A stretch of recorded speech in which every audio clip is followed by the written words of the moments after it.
About 20 years ago, when I bought my very own Sega Megadrive, it's a Sega Megadrive II to be precise, I bought it from a flea market of sorts, and the seller gave me a free range of 5 games to be included with the package. And there weren't that many games to choose from, actually, like maybe 10. And I didn't have much of knowledge about Sega games at that point, but I picked my 5, and then a few days later went back for a few more Sega games. And I've already mentioned a few of those in my earlier Sega Mega Drive episodes, and here are the rest of them, as I probably don't have many Sega episodes left. And the first one from that bunch for today is Gynoug. Gynoug. I don't know how to pronounce that. But this was also released as Wings of War, W-O-R, in the United States.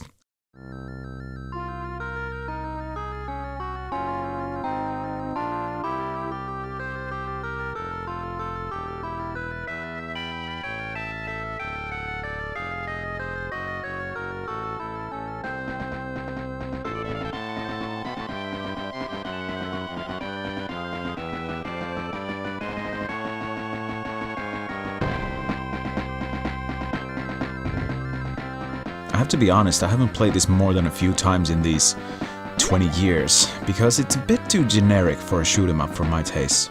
Mind you, I'm not that big of a shoot 'em up fan in general, so it takes a lot for one not to feel generic. Apart from the fact that it was one of the first games I had on my Mega Drive, one of my friends used to have a Mega Drive who was a big fan of Gynoug for some reason and came around to play it every once in a while. Thematically, Gynoug is more fantasy and legend-based than sci-fi, which is a nice enough deviation from the norm. And you play as a winged warrior that uses different spells for special attacks and defenses.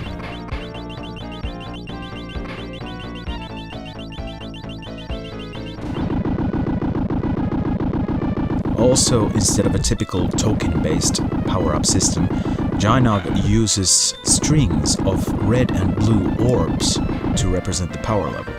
With 5 levels of gameplay, Gynoug doesn't have great longevity, but it's good enough to revisit every few years or so. Which I probably should do more often too.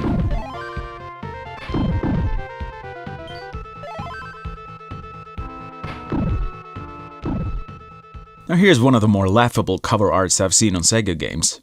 Dynamite Duke. To be fair, the Japanese cover art featuring a Dolph Lundgren lookalike isn't all that much better, but at least the logo is the same as in the game's title screen. What we have here is a shoot-'em-up game that feels like it's designed to be played with a light gun, but which was converted to be played with a pad instead. Nothing new in that, since some of us sort of got used to playing Operation Wolf on the Commodore 64 and other 8-bit computers with a joystick. In Dynamite Duke, though, you move Duke at the bottom of the screen and the aiming crosshair simultaneously, because you also need to dodge enemy bullets. But at the end of each level, you will notice how this game is actually designed to be played using a pad controller, as you need to punch and kick the boss enemies as well as shoot them. I first came across Dynamite Duke in a gaming magazine that wasn't really known for dealing with console games, so it kind of stuck in my mind for that reason alone, which is why I picked this one to go with a console from the aforementioned flea market. At the time I couldn't really remember what to expect, but when I popped the sucker in my Mega Drive, I have to admit being a bit underwhelmed, even though the close combat boss fights had some novelty value. In a way, my nostalgia for this game has more to do with a magazine article than the actual gameplay experience. But it's not as bad as it appears, just mediocre, and not quirky enough to be considered a properly interesting game. The next game on the list is the only one that I ever found any use for a 6-button controller that I bought for this game alone.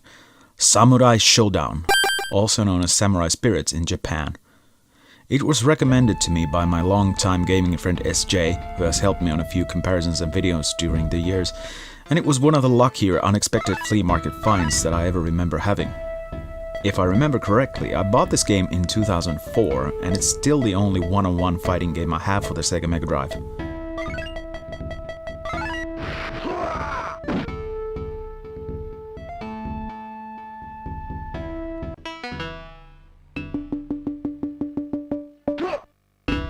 The notable difference to other fighting games of the time is the prominent use of weapons, and the focus is on the fights instead of gimmicks, so it falls somewhere between Street Fighter II and Tekken in many ways. But the thing about fighting games is, you grow used to a certain kind of gameplay and style. If you grew up with Mortal Kombat, Samurai Shodown could be considered a bit boring. For me, I'm not that concerned about any fighting game after International Karate Plus, so all the 16-bit fighters are on the same level, and Samurai Shodown is a good one to have in your collection. To be completely honest though, this is not a particularly good 6-button controller because of its overly sensitive D-pad here. And there's a 96% chance you're going up and down simultaneously when going left to right because that's that sensitive. I mean, I bought this controller practically new. It was in the box when I bought it. But it has never worked to the extent that I would be happy with it. So if you have any suggestions as to what would be a good replacement for this, please give me a comment below. One of the first games I ever made any notice of in connection to the Sega Megadrive was the first Super Monaco GP, but I never really got to play it on a real Sega console until very recently. Instead, the Monaco GP I chose to have in my collection was the second one, bearing the name of Ayrton Senna, the legendary Formula 1 driver who died in 1994, less than 2 years after the release of this game. Although Super Monaco GP2 was sponsored and supervised by Ayrton Senna, it wasn't an official FIA product, and so it doesn't actually feature any real-life racing circuits, teams or drivers. But that doesn't really take too much away from the fact that it was the most realistic racing game on home consoles up to that point.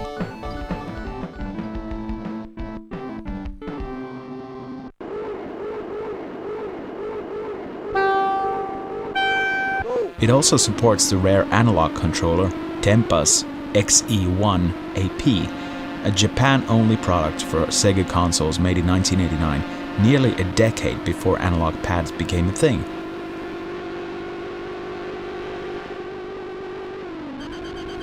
If I were to make a guess, I'd say the first racing game most retro gaming enthusiasts would connect to a Sega console would be Outrun, but for me it's always gonna be Super Monaco GP, and the Ayrton Senna one in particular.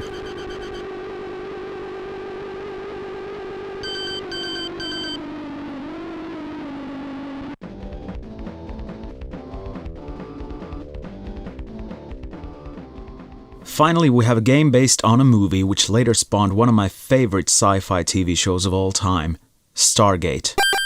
Not to dig too deep into the Stargate movie backstory, you play as the very action-oriented, wisecracking Colonel Jack O'Neill, whose journey in the game starts after the team of galactic explorers first crosses the Stargate to the planet of Abydos.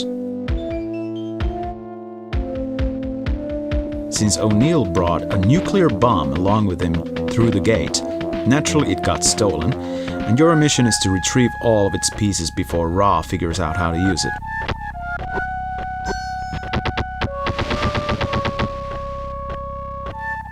Stargate the video game is one of those bulky action platformers that resemble 1,000 similar games from the time period, with the only advantage going for it being the movie tie-in, if you happen to be a fan. It's not bad as such, just a bit too tricky for its own good with the controls, and the exploration of vast areas is hindered by respawning enemies that are often almost impossible to kill without hand grenades.